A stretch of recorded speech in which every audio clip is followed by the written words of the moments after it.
and joining us and keeping the work going. So welcome to session 5.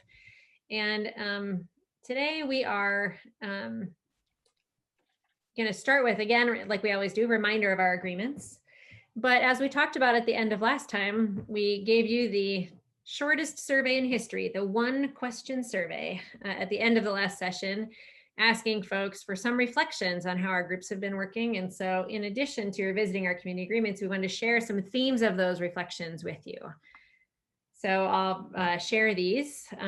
Lots of people in their individual reflections said that they felt like power dynamics were pretty even and that interactions were pretty balanced in their group. Even if they didn't like begin with learners or families, they found time for, and there was space for learners and families to contribute to the conversation. And some people who completed the survey as learners or family members affirmed that in their feedback. There were also folks who said those things and then followed those comments with something like, well, we did a pretty good job of that, but also it wasn't very hard with our group. You know, for whatever reason, our group was comprised of people who are similar in a lot of ways, and that makes it easier. And so I think we're doing a good job. We're attending to it well, and some acknowledgement that like, if this work was happening with a group that was more diverse in any of these different ways, like people refer to all these different things, right? To role, to expertise, to age, to gender, to race, like all these things, if it was even more diverse, that it might be even more challenging and require more attention than maybe it did as we've been working so far, but still they felt good about what's happened so far within their groups. We asked that question about, do you feel like drawn, like you have to be a facilitator? And some folks responded to that by saying, actually, like, yeah, I feel like I should be, or I feel like someone should be. Maybe I don't want to be, but I feel like we would maybe benefit from some facilitation from time to time. Like we're trying to have an even-handed conversation, but that's hard. And maybe we do want a little bit more leadership within our team. And so actually today, we are going to offer some facilitation into some small groups to try and respond to that. But also, I think that's just important to notice. We're really accustomed to being in processes where a person is kind of telling the group how to go about doing things. And it's kind of building some new muscles, and it's awkward sometimes. And there's weird pauses and you're not sure whether to assert yourself, you know, when there's less of that single point of leadership. And so I have no judgment about that. Just will say that like there are times when both approaches are good, and it's just good to be testing that and learning about it. And then the last sort of category of reflections, and there was like a range of these, were reflections about differing levels of sort of clarity about the goals that their team brought to the process. And again, there was like a really wide range of comments about this. Like I would say one end of the continuum was people saying things like, I think that I or others came to this process really with a pet project in mind and being like, oh, great. This is the place where I'm going to rally people for my pet project. And now those folks are kind of going, oh, well, if we're starting with users, I'm going to have to sit and be a little bit patient with that because I'm curious about, and I want to learn how to be more responsive to users and to students as our primary users. But I came with this thing in mind, and I'm trying to manage, you know, my feelings of interest in that, and also wanting to be responsive to users and the patience to get to the part where we generate strategies, because I came with some good ideas. And then other people saying things like, when we came together, we didn't have a shared topic of interest, like content topic. What we had was an interest in the process. And we're here to learn about this process, and we think that's good. But we're also finding if we want to really be able to practice the process together, we're going to have to work from these user profiles to find a content, you know, area that we're really interested in, a place to focus our work. And that we maybe didn't realize that before we came. If we came thinking it was about family partnership, we thought maybe that was the topic. What we're learning is that co-creation is the process, and that we need to hone in on and find our topic. But good news is user profiles are going to help us do that, and we're going to make some good progress toward that today. So in sharing those reflections, I wanted to ask everybody just to take a moment, and this is privately, not in the chat. We're going to do some in the chat in just a minute. But remember, we've talked with you about like when you're trying to facilitate people and becoming more accustomed to pausing and reflecting, sometimes you start in ways that are really private. And then you kind of scaffold up to when your group has enough trust and relationship, you do more of this publicly. So we did this survey before that was totally anonymous. I just shared those themes out. We're going to ask you each to privately just make a note to yourself about your intentions in terms of being a good collaborator and co-creator today. Is there a role that you really want to play? Is there a role you want to take a break from playing? Are there folks you want to make sure you hear from, either members of your group or empathy interviews that you want to make sure to uplift and bring back into the conversation? And is there anything you want to be looking out for to sort of gauge if others are feeling welcomed, if others are feeling heard, if others are feeling included? Just take a moment and make note of that yourself. Again, don't need to share with anyone, but we find that, you know, when you begin with some intention, the chances of you engaging in that way are higher. So yeah, just take a moment.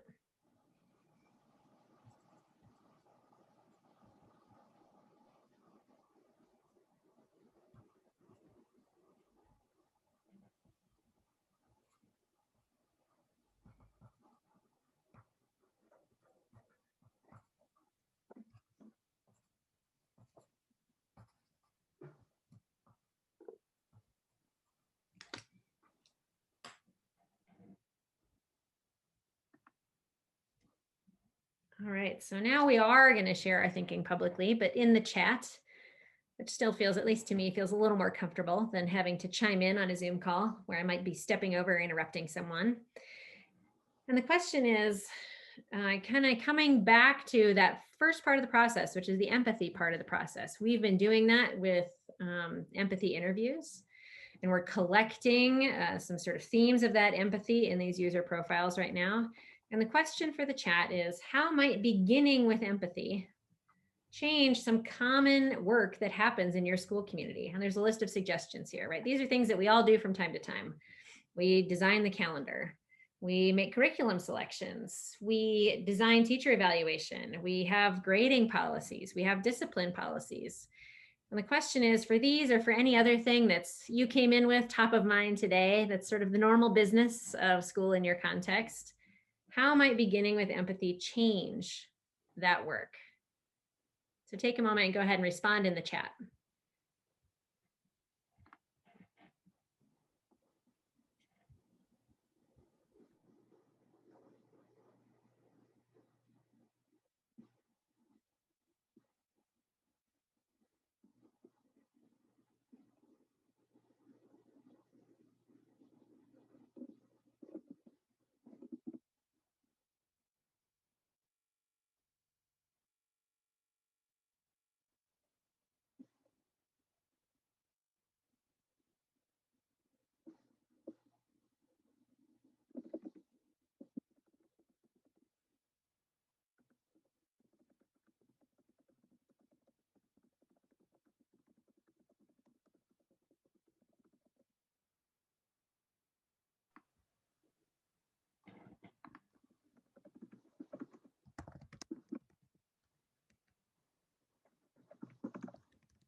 Mm-hmm. Some great reflections in the chat so far.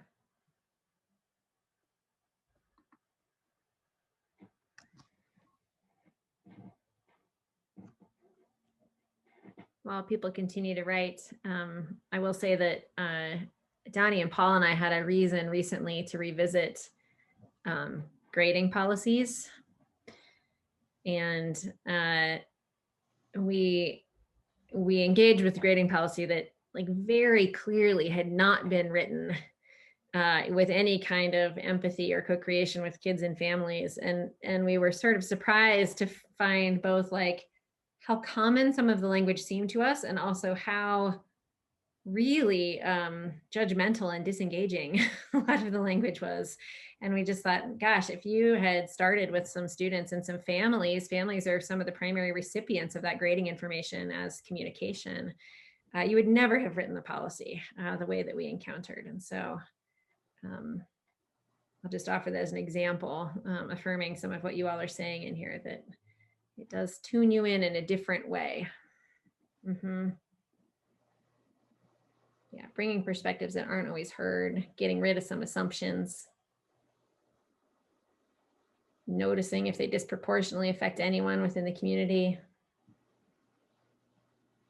Yeah, reflecting universalities, yeah, and diversities. These are great.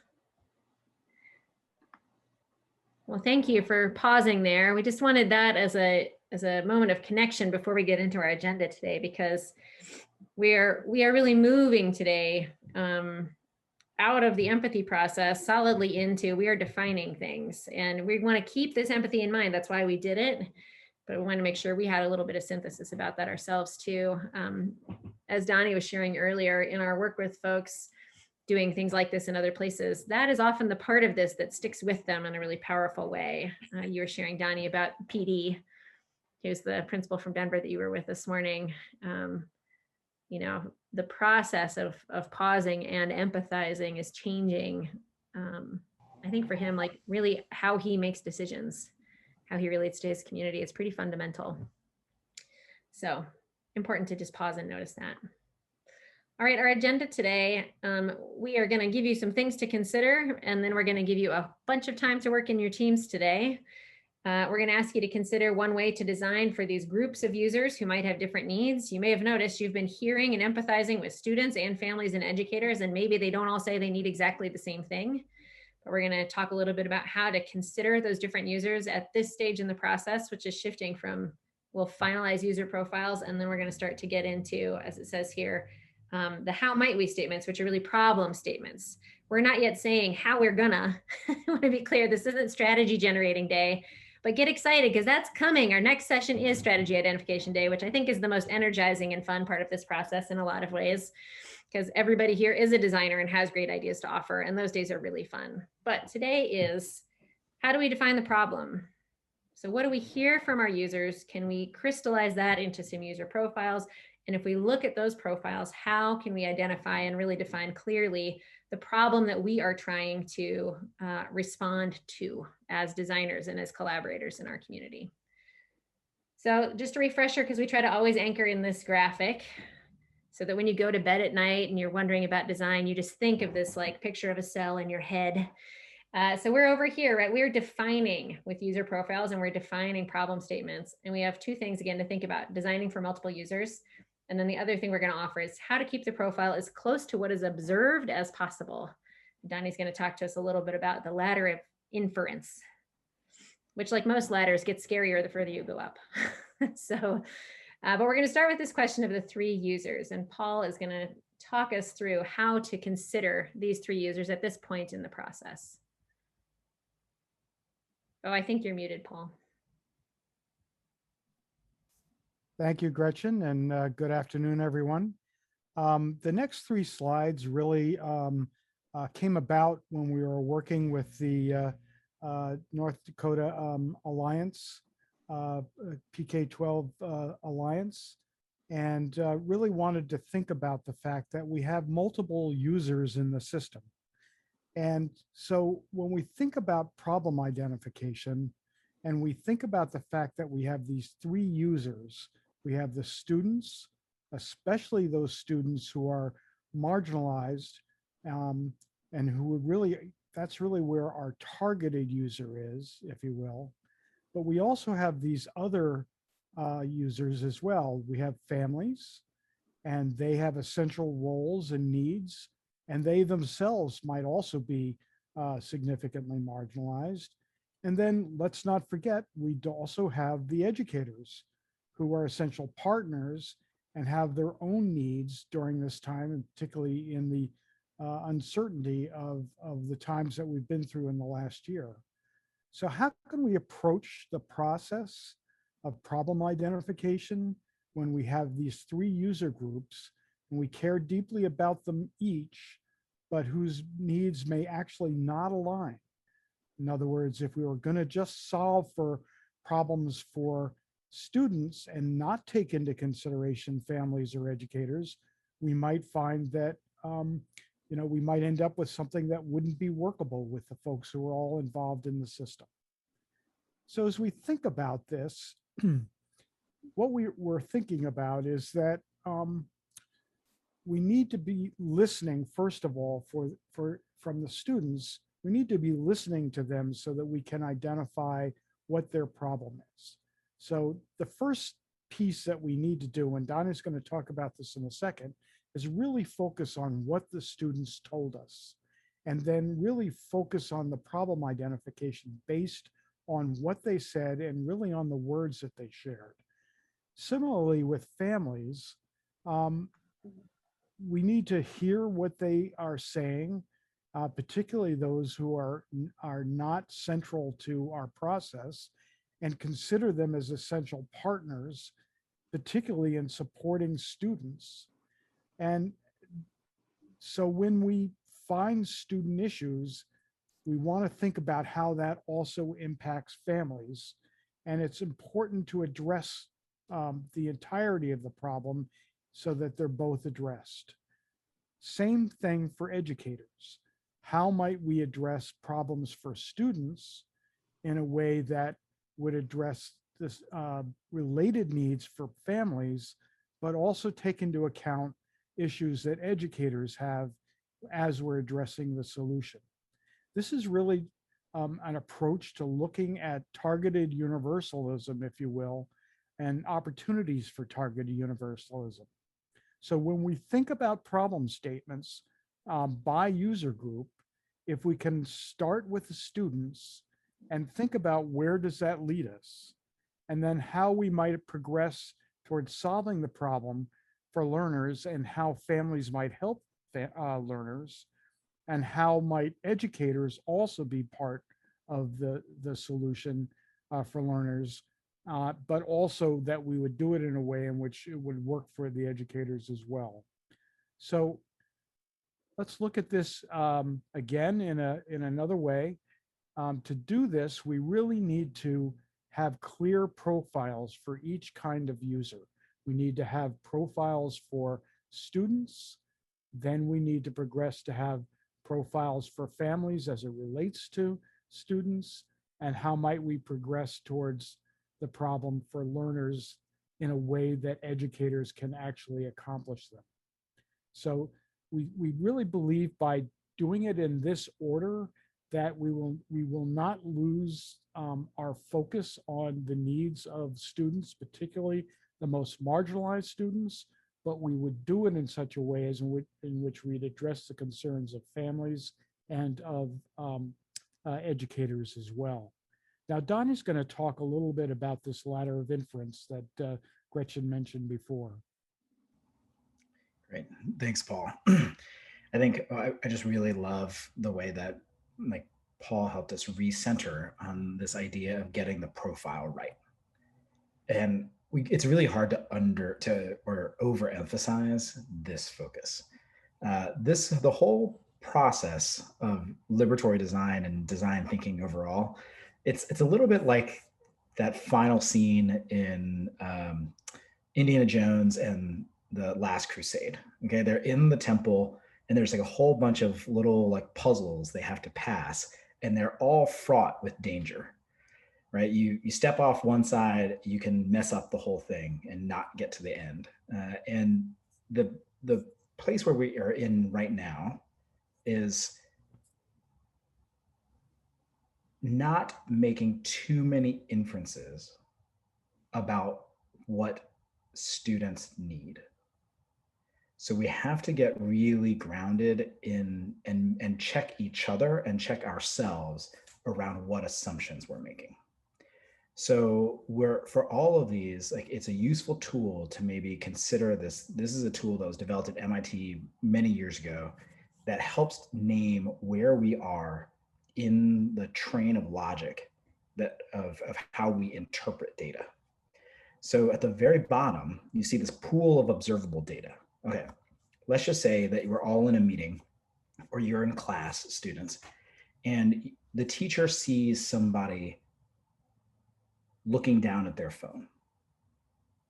That is an observable piece of data. right? Like, you can see that somebody is looking at their phone. That is an observation. What data we select from that is also a choice. So if I say as a teacher, oh, I notice that he is on his phone. I'm not noticing other things that are happening in the classroom. I'm not noticing other pieces of context. I'm choosing that particular piece of data. If I then say, I'm going to ascribe a meaning to that, that meaning that is associated with that is that student is focusing on his phone. The assumption is that he is not focusing on me. He is not focusing on instruction and the learning of the day. And the conclusion I draw from that is that that student does not respect what he is learning in this moment. And I'm now carrying forward a belief that he doesn't care about what we're learning today and he is choosing to disrespect me. And then the action that I take is to, give that student a consequence, take away his phone, give it to the principal, make, his parents sign up, come to school, sign it out, the whole thing. I ran up the ladder of inference as a teacher by interpreting that data in a specific way. And I jumped up that ladder in ways that caused a specific set of actions that came from that belief or came from those observations. We can hold ourselves to a different standard, though. We can hold ourselves and ask ourselves, like, well, wait, what is the observation? What is another way of interpreting that data? Is there another way of deepening my observation so that I understand more context and really ground it in what's happening with that student? Because it might actually be that he is, looking up something that we're talking about in class because he's really interested and activated and motivated. I don't actually know. And so the beauty of the empathy interviews that we have done is that we have a lot of insights that we have gathered from students. And so we need to hold ourselves to what is actually in the empathy interview, not make inferences based on what we want to be true. So as we're going through the group discussion process, use the ladder of inference to check each other. Use the ladder of inference to push against interpretations that other folks might be making and say, can we go back to the data? Can we go back to the observation and maybe think of different ways of interpreting that? Okay, it's a tool for encouraging data-based, observation-based conversations that don't go too high up the ladder. So it's very common in groups that use the ladder of inference as a tool to hear somebody say, I think we're stepping up a little high up the ladder here. I think we might be making some conclusions that aren't really grounded. So let's go back down. Right? It's a way of naming the process of going back down that ladder and getting closer to what the person actually said. So just want to give you that as a tool as you go into your groups, as a way of really unpacking what you heard during your empathy interviews so that we can get to the best profile, as Paul was mentioning before. Thanks, Donnie. Yeah, and sorry for my my Last Crusade reference. I just couldn't help it. That's how I think about the design thinking experience. So yeah, just a little sidewalk. Well, hear no judgment from the girl with Yoda sitting at her desk, so it's fine. It's not May the 4th today, but it kind of is every day, so it's fine. Thank you for that, Donnie. So just to kind of recap here, we're going to send you into groups, and we've created plans for United 7 and for Fargo because you're our two largest groups here. But I want to talk with you and sort out what to do. And then some of you are here as individuals or kind of in and out of other teams, and that's okay. I'll talk to you in a minute about how to engage as we go forward here. But I just want to recap the framing, which is that as you all are doing really two things today. One is really tuning up your user profiles, checking to see how far up the ladder did you go? Did you make some inferential statements in there and you want to back those off a little bit and include the observation that came from instead? Is your profile creating a real picture of a realistic person, right, that you can imagine and think about as you go forward with designing? And then back to what Paul said, you have these 3 users to be thinking about, and we're going to come back to this when we get into the fun strategy generation time next week.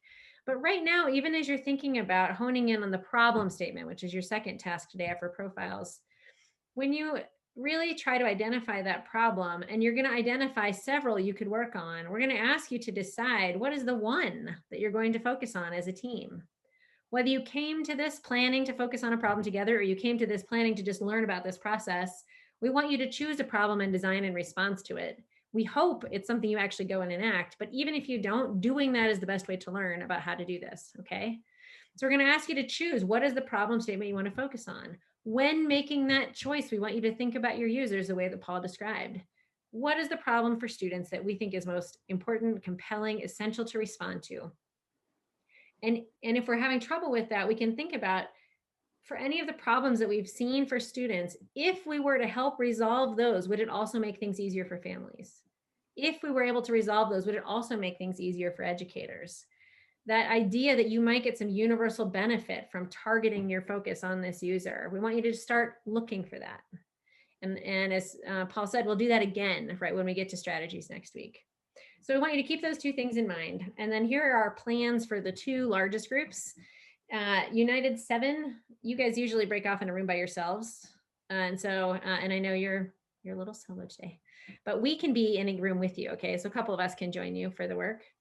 But wanted you to have a chance to refine your profiles, determine what problem from students you think is important to respond to, like choose that problem, consider the other users, as we said, and then write a clear problem statement. And there's some direction about problem statements for both teams on slide 25 in the slide deck, which I'll share with you again in just a second.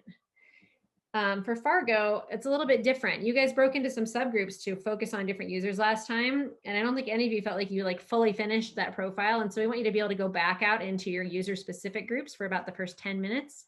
If you finish in 5, just come back out to the main session and I can help you get into a group together as a whole team faster. But we are guessing, it's probably about 10 minutes of time for the student group, the family group, and the educator group to tighten up those profiles. So then you can come back together, and we're going to offer you some facilitation. Paul and Donnie are going to join you in this whole group time to do these things, to first share out your profiles with one another. It's important that even though you're starting with students, everybody hear and really get to know all 3 of the profiles, because you haven't had a chance to do that yet. Brainstorm in the chat, what do you think is a student problem that the group should focus on? And then if you have any students with you, and if you don't have students, you do. We got Spring in there. And you also have family members there. We wanted to ask them to lead you a little bit in identifying which problem among those that might be good based on your student user profile to focus on. And again, this is, I'm just going to say that even for PD, who Donnie was talking about earlier, the leader who went through this before, sometimes if you're the educator in the group, you feel like, for very good reason, that you have a broader picture of the situation than maybe other people in your group do. Students see things from a certain view, families see things from a certain view, and especially if you're a school leader, you see a lot of things. And it can be hard in this moment to listen to others and kind of follow their lead about which problem to begin to design in response to. But we want to encourage you to do that, which is why in the protocol today, we're going to ask students and families to identify that problem and ask you to follow their lead. Not because this is like the only problem you'll ever work on and they're setting direction for the universe, but just because for this moment, listening to your students and trying to design something that's good for them and has collateral benefits to others, why not try? Hearing from them and letting them guide that a little bit more than maybe you would usually. The only thing you risk is spending another 3 hours pursuing that problem, generating strategies, which you may or may not decide to implement, right? Like, it's very low risk. But I just want to acknowledge for education leaders in the group and teachers in the group, sometimes that step is really hard for us because we're so sure that we know these other things that really matter, and they do matter, but let's just try. Let's just try following students and see what that yields.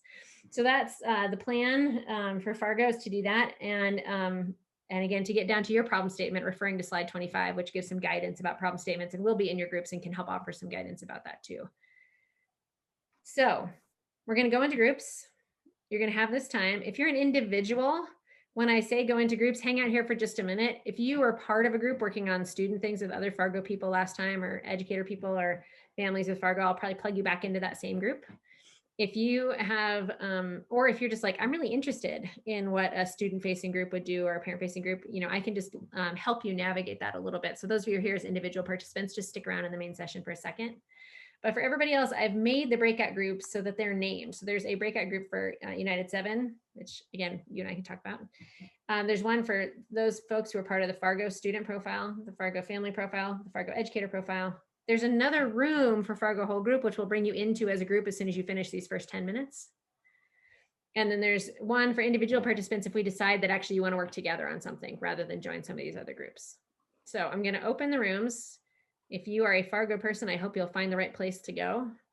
And if you're an individual or a United 7 person, hang around just a minute and we'll sort it out.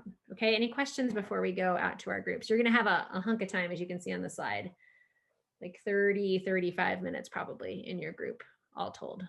Gretchen, Yeah. could you clarify who the facilitator is, or is it supposed to be open-ended? When the Fargo group comes back together, Paul and Donnie are going to go in and facilitate in there. DPI folks, I'd like for you guys to spread yourselves out and do actually the exact same thing you did last time, which was help with note taking. I think the teams all really appreciated that. And so if you would do that same thing, that would be great. Thanks for asking, Angela. Sorry, I meant to say that. Thank you. That's a goof. Thank you. Okay, I'm opening the rooms. Go where you are wanting to go. And we'll be checking in and we'll see you all back here for sure in 35 minutes. So maybe we could stop sharing, Matt. And, Sure. Yep. So Donnie, we were working with trying to fill out the section for slide 19. Were you in another group? I was. So I think we want to move to creating problem statements at this point for the entire group, right? I We think might because start we're so short on time, which is fine, by the way. But Well, taking time to get your profiles right is the right use of time. So no worries about that. We can get into problem identification next time. But I would love to hear out each of the 3 profiles from Fargo in particular. Could we hear those out? And I'm just going to say, can we begin with the student one? So someone who, I know there were a lot of you in the student group, but someone who is in the student group, could you share that? And I think I can pull it up on screen if you'd like. I can. Here, hang on one second. I think this is you. Is that the right one? Student group? Nope. Which slide?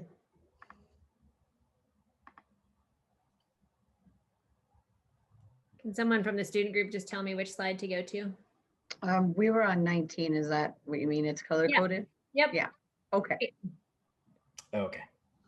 Great. Could someone share out so we get to know who this is? Who our user is?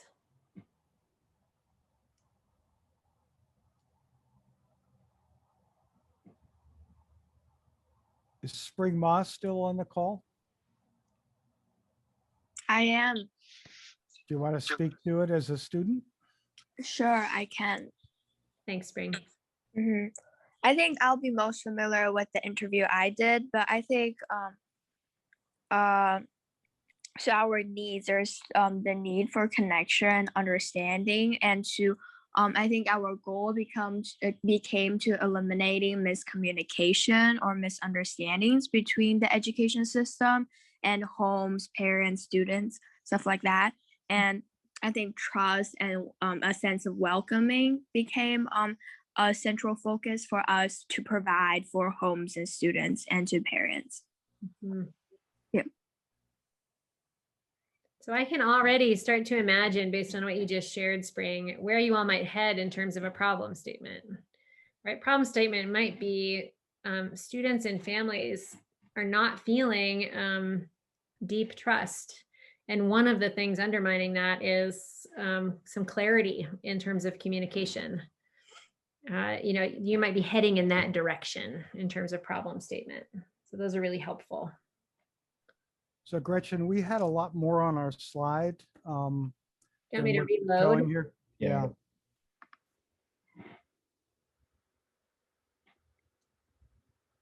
Now we all have to wait for my computer. I'm sorry. That's not very fun.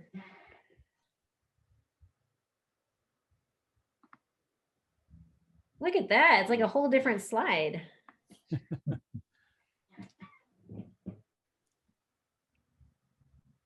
Oh yeah, these insights are great. Communication shared by the school district. Don't speak to me.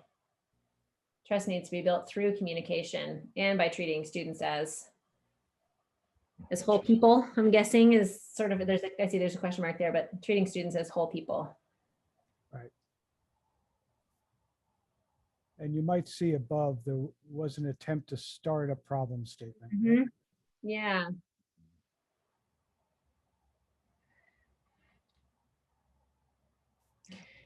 Yep, this is great. I think one thing that might help lock in the problem statement and connect it to how might we statement is there a particular type of communication or mode that seems to be the most trust or sort of antitrust or that is most problematic? Like when does the student experience that gap the most? Mm-hmm. Yeah, what does it look like too when they experience that gap?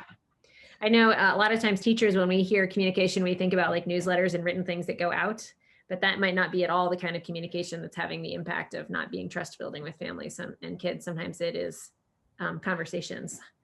You know, sometimes it's the framing of instruction. Like there's lots of places where that happens. So that's a good place to hone in, I think, and ask questions, Donnie. So one of the places that got talked about in the group was how trust can be built with students and parents through meaningful connections with educators, where Mhm. educators really connect with Yeah. the student as a whole person or a whole child. Mhm. Yeah.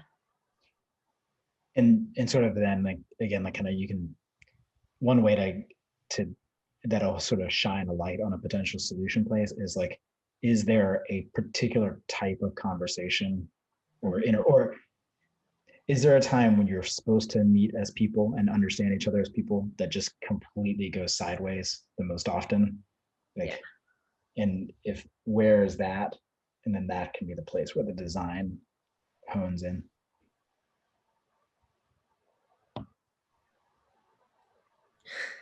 That's a great question, Donnie. I just started empathizing with my son in my head right now in response to that question. Times when it should feel really human and it just doesn't. It's a great place to look. Well, I don't know if Spring Ma would like to weigh in, but the context around this had to do with grading, Yeah. how they were moving from a 0 to 100 point scale to a 0 to 4 point scale, but not really understanding why or what it was all about and questioning it Yeah. and not being able to get Mhm. answers for it. That's a really good one. Yes, yeah. And if I can add, I think that was what I was talking about the miscommunication is that my interviewer, she was a student and she mentioned how she doesn't understand how the new system of grading is going to help her in the way that although it is almost advertised as a way to emphasize learning over grading, most students, including her, does feel that the 0 to 4 grading scale just means that a 3 is a 75% because that would be a 25% decrease to a full scale of 4. So that was what my insight and the way that I think the education system and students need to rationalize why they need to learn or why they need to strive for a grade. And my interviewer, she expressing that she is not receiving that. Well, and Spring, if I heard you, your interview didn't understand where it came from, which sounds like we're students part of that process to find out what they need. Yeah. Yep. So those are, just realize how tight we are on time. I think that's a really rich place to continue to dive in. It's how might yeah, how might grades provide learners with useful information? How might grading changes expand clarity and trust? I mean, how might the rationale, or how might the system better share the rationale and purpose of the grading change? Like, these are, that one I wouldn't do. It's just an important thing to factor into the other two, I would say, because that's in some ways like a communication problem. But I think that creating a grading system that feels really powerful and important and well understood is a good spot. Yeah. I think that last one, though, I think is very much a strand about communications, right? How is there feedback for both students and families around this grading change? I'm really sorry to say, but I'm not sure I understand this grading changing. Can somebody tell me in like 30 seconds or 1 minute what is going on? Sure, I can definitely chime in. So at the middle level, 6th grade next year, we are changing to what's called evidence-based reporting, which means that we are handing scales out to our students of what they should be able to do on any skill. So they're not getting a percentile. What we're trying to do is we're trying to give students feedback on where they are at with the skill versus where we feel like a normal, like 6th grader would be at that time, so that the students have a map of here are the things that I need to do to get to be proficient. Okay. So it will be similar to map testing scoring then? Map testing scoring goes off of percentiles versus like all of the students that take it in the United States. We're not giving our students a percentile. We are saying, here are the things you need to do to be proficient. We're going to use the word proficient at this skill that we want you to learn. Okay. And we're going to give you gradual steps and the things that you need to do to be proficient. And throughout the time that we're teaching that, we're going to assess you, and we're going to let the student know where they're at as they're working towards that skill. Okay, thank you. I know we're at end time, but I do just want to say this is such a good example of the kind of topic where engagement with kids and families is so useful, because there's a lot in what you were saying. It's like, Spring, when I first listened to you, it sounds like from a student perspective, you hear that the grading scale is changing. And then, Jennifer, when I listen to you, it's like, actually the way we are grading is changing, and that we're not grading like by test or assignment. We're looking at tests and assignments for evidence of learning in particular outcomes. I'm gathering evidence across assignments and assessments for this outcome, and saying you are there where you need to be, or you're not quite there, and here's what getting there would look like. And those are really both important things and like really natural things to see and sort of react to in terms of the grading system. And only by asking people a lot of questions about it are you guys going to get to a place where you have enough clarity to trust the grading system, right? So there is something here about what will it take? How might we become clear enough about both the goals and the mechanisms of our grading system that it feels like something we can all trust? Those are really core questions for schools, especially upper schools, where middle and high school kids are looking after those grades to see if they're on track. So that's a great problem to have identified as a team. And Gretchen, just to say, just know that this is an area that has been a thorny problem all over the country. Oh, everywhere. Making this kind of change. So don't feel like there's that this is something that you in particular have had to deal with. You do have to deal with it yourselves and find solutions to it, but you shouldn't place any blame on it. It is a tough problem. Oh, totally. Yeah. Yes. And if I may add, I personally, and I think the classmate I interviewed, we do not really say that we are in opposition to the new grading system in every circumstance. I think that's where I think the miscommunication happens, is that many students haven't really found a reason to believe in the new grading system. And I think that can be conveyed by some type of platform or through some type of program. And this perception of seeing 0 to 4 as if every number is a 25% can also be changed through communication. And I think that is maybe where we can focus on changing or improving for the students. Yeah, that makes great sense, Spring. Yep. That's really helpful. So we did not get to hear from the other groups, which is a big stinker, but I don't want to keep us because we're already 7 minutes past time, which is like blasphemous at this time of the day to do to people who've already had long days. So here's what I think we'll do. We'll go ahead and wrap here. When we start together again next week, we're going to hear from the other two. Fargo will put you together as a big group so you can share it with one another and make sure that you can follow the rest of the process we laid out today. Like, we're just going to start right there at the beginning of our next session, so you can just move through that, and both teams then can get to problem statements, and we can share tighter problem statements with one another at about the midpoint of our next agenda. Okay. Awesome. Hey, thanks y'all for tuning in and for getting into these just really good and complex conversations. When I said before that Donnie's question made me start to empathize with my son, it was exactly grading that I thought of.